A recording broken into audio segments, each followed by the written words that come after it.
এবং সমস্ত ব্রজবাসীর শ্রীপাদপদ্মে প্রণাম জানাই। আমার মাতা পিতার চরণে আমি প্রণাম জানাই। আমার দীক্ষা গুরু শ্রী হিমাদ্রি গোস্বামীর চরণে আমি প্রণাম জানাই। আমার কীর্তন জগতের গুরুদেব যিনি আমাকে এই বিদ্যা দান করেছেন, এই ভারত বাংলার বিখ্যাত কীর্তনিয়া আপনারা সকলেই চেনেন। আমি ওনার অধমিক শিষ্যা। আমি ওনার চরণে জানাই আমার ভক্তিপূর্ণ প্রণাম। আমার গুরুদেব হচ্ছে শ্রীযুক্ত মিন্টু সরকার। দর্শকজন, আজকে আমরা এখানে সমবেত হয়েছি ভগবানের সেই সর্বলীলার সার, যেটাকে বলা হয় অভিসার। আমরা সমবেত হয়েছি ভগবানের সেই মধুর নাম আস্বাদন করার জন্য। আর আমি এখানে দাঁড়িয়েছি আপনাদের কৃষ্ণ কথা শ্রবণ করানোর জন্য। তবে এই হরিনাম সংকীর্তনে দাঁড়িয়ে কৃষ্ণ কথা বলার মতো যোগ্যতা, সাহস, ভক্তি কোনটাই এখনো আমার হয়নি। তবে শাস্ত্রে বলেছি, যদি ভক্তির কৃপা হয় তবে ভগবানের কৃপা হয়।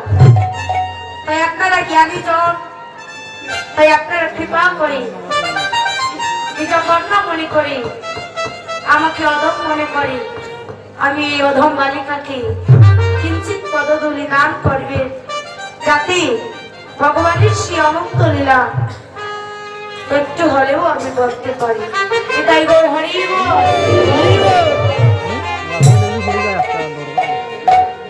যারা মায়েরা বসে আছি, আমার মায়ের মতো, বোনের মতো দিদিরা, আপনাদের সকলের শ্রীচরণে জানাই আমি ভক্তিপূর্ণ প্রণাম সাদরে গ্রহণ করবে। তবে মা, আমি বলেছি যদি ভক্তির কৃপা হয় তবে ভগবানের কৃপা হয়। হরে কৃষ্ণ। বাবা, এইটা যেমন সাউন্ড হচ্ছে ওটা তেমন হচ্ছে না। মনে হচ্ছে ওটা যেমন ভাত খায়নি। হরে কৃষ্ণ। যে রাধে, যে রিতাই, রিতাই গড় হরি বল। আমি সর্বপ্রথমেই বলতে চাই যে যেখানে যে মানুষ, যে ভক্ত গুরুর চরণে সর্বপ্রথমে সারেন্ডার করে, গুরু তার শেষের দিনে সার্ভেন্ট হয়ে তার সবকিছু করে দেন। তবে গুরুর চরণে আগে শরণ দিতে হবে। আপনি যদি একজন শিক্ষক হতে চান, সাধারণভাবে আমি এটাই বোঝাতে চাইছি, যদি আপনি একজন শিক্ষক হতে চান তাহলে সর্বপ্রথমে আগে আপনাকে শিখতে হবে। শিখতে হবে না? কেউ কি না শিখতে পারি? মহাপ্রভু গুরু ধরেছে। সবাই জগতে যত মনি ঋষিরা ছিলেন, যত ভক্তরা ছিলেন, তারা সবাই গুরু ধরেছে। এখানে আমি একটা কথা মনে করেছি, কেননা আসলে দাঁড়িয়ে কখন যে কি মনে পড়ে আর ভগবান কি বলা, সেটা আমার বলা বোধগম্য হয় না। মনে মনে ভাবি যে আসলে উঠে এই কথাটা বলবো, কিন্তু কখন যে কোনটা এসে যায় সেটা বলার মতো। এই যে এটা একটা নেশা, নেশা না বাবা।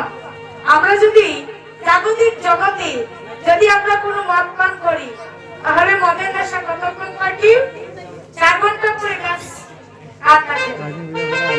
আর ভগবান বলেছে, এজন কৃষ্ণ নামের মদ পান করে তার এই জন্মেও নেশা কাটে না। কেন এই কথাটা বললাম? আমার দাদাদের মতো, আমার ভাইয়ের মতো যারা এখানে উপস্থিত আছেন না, এদের মতো ছেলেরা দেখবেন এই সময় কীর্তনে বসে না। বসে কি বাবা? আপনারা কি বসেছেন এই সময়? না। কিন্তু এখনকার যুগে ভক্ত বেশি। কেন? তারা জানি ওই হরিনাম সংকীর্তন আমরা একটা কিছু পেয়েছি। কি পেয়েছি? ভক্তি পেয়েছি। এখানে এসে কিছু জানা যায়। যদিও নয়ন দিয়ে জল নাই আসো, বোঝার জন্য তো এসেছি। এই বর্তমান কলির যুগে সত্য আসেন নাই প্রভু, যা কলির জীবকে দান করেন নাই সেই ধন নিয়ে এসেছে। আমি প্রথমে বলেছি যে গুরুর চরণে প্রথমে শরণ দিতে হবে। আমার ভগবান শ্রী রামচন্দ্র, হরে কৃষ্ণ, যখন তিনি রাবণকে বধ করে সীতামাকে সঙ্গে নিয়ে তিনি চলে এসেছেন কোথায়? অযোধ্যায়। এখন অযোধ্যায় চলে এসেছে, রাষ্ট্রের যত মানুষ ছিল, রাজ্যের যত ভক্ত ছিল, বৈষ্ণব ছিল, প্রজা ছিল, তারা সবাই এসেছে প্রভুকে দর্শন করার জন্য।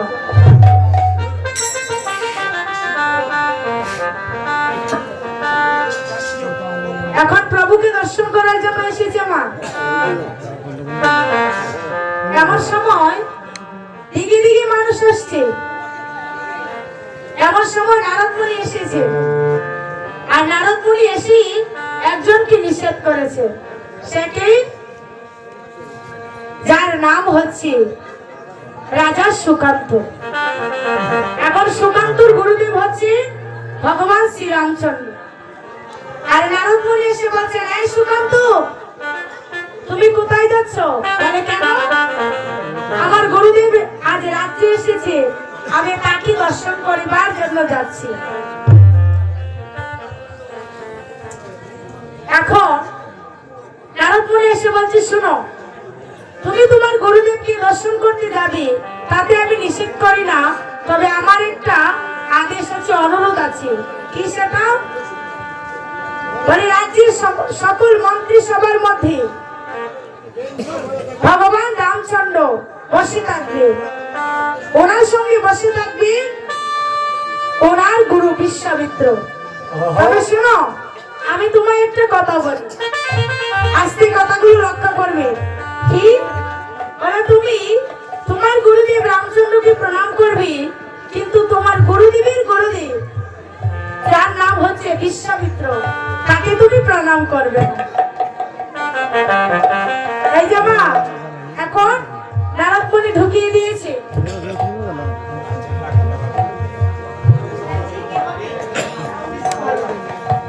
এখন নারদ মুনি না করে দিয়েছে, শুনো, তুমি তোমার গুরুদেব শ্রী রামচন্দ্রকে প্রণাম করবে, কিন্তু তোমার গুরুদেবের গুরুদেব, যার নাম হচ্ছে বিশ্বামিত্র, তাকে তুমি প্রণাম করবে। আর যখন বলেছে প্রণাম করবে না, সেই রাজা সুকান্ত সেই রাজসভায় চলে গিয়েছে। আর রাজসভায় চলে যাওয়ার পরে সে কি করেছে? রামচন্দ্রকে প্রণাম করেছে। প্রণাম করে তার গুরুদেব বিশ্বামিত্রকে প্রণাম করলো না। আর যখন প্রণাম করলো না, ও বাবা, যদি আমরা সাধু সঙ্গে বসে থাকি, এখন যদি আমি দাঁড়িয়ে শুধু আপনাকে প্রণাম করি যে উনি মুরব্বী, আমি ওনার চরণে ভক্তি করলাম, তাহলে আপনাদের মনে কি হবে? মনে হবে না মেয়েটা এত ব্যর্থ? আমরা দাঁড়িয়ে আছি, আমাদেরকে প্রণাম করলো না, শুধু প্রণাম করলো ওনাকে। এখন গুরু বিশ্বামিত্র মনে মনে ভাবছে যে তার এত বড় স্পর্ধা, সে আমার শিষ্যকে প্রণাম করলো, অথচ আমাকে প্রণাম করলো না কেন? ওই নারদ মুনি বলে দিয়েছে, শিখিয়ে দিয়েছে যে তুমি তোমার গুরুদেব রামকে প্রণাম করবে, কিন্তু বিশ্বামিত্রকে প্রণাম করবে না। এখন সেই রাজা সুকান্ত যখন প্রণাম করে চলে যাচ্ছে, এমন সময় রামচন্দ্র বলছেন, এই তুমি জগতের গুরু, আর তোমার গুরু হচ্ছে আমি বিশ্বামিত্র। তোমাকে তোমার শিষ্য এসে প্রণাম করলো, তবে আমাকে কেন প্রণাম করলো না? বলো, এটা কার শিক্ষায় শিক্ষিত হয়েছি? তোমার শিষ্য হই, তোমাকে প্রণাম করলো, অথচ আমাকে কেন প্রণাম করলো না? এই যে বাবা, আজকে আমায় কথা বলবেন না, কথা বলছে, যদি কথা বলে তাহলে আমি বলবো না। এখন বিশ্বামিত্র মুনি বলছেন, রাম, আমি তোমাকে আদেশ করলাম যে শিষ্য তোমাকে প্রণাম করলো, আমাকে অপমান করলো, আমি তোমাকে আদেশ করলাম আজকে সূর্য ডুবার আগে তুমি সঙ্গে সঙ্গে ওই সুকান্তের শিরচ্ছেদ করে দেবে। তাই গো হরি বল।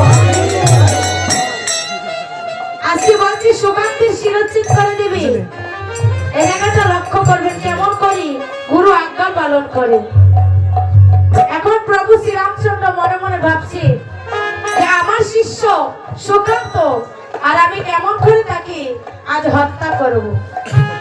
এও আজকে সূর্য ডোবার সাথে সাথে এদিকে সুকান্ত মনে মনে ভাবছে আহা যে নারদ মুনির কারণে আজকে আমি এত বড় বিপদে পড়লাম। আসুক সেই নারদ মুনি, আসলে আমি আজকে তাকে মজা দেখাবো। যার চলো নাই আজকে আমি প্রভুর কাছে ফেসে গিয়েছি। এখন গালাগালি করছি, যখন আমি নারদ মুনিকে পাবো আমি সঙ্গে সঙ্গে তাকে চ্যাট করবো। বাকি আছে শুধু এক প্রহর, সারাদিন চলে গিয়েছে। এক প্রহর যখন বেঁচে আছে এমন সময় নারদ মুনি এসে বলছে নারায়ণ নারায়ণ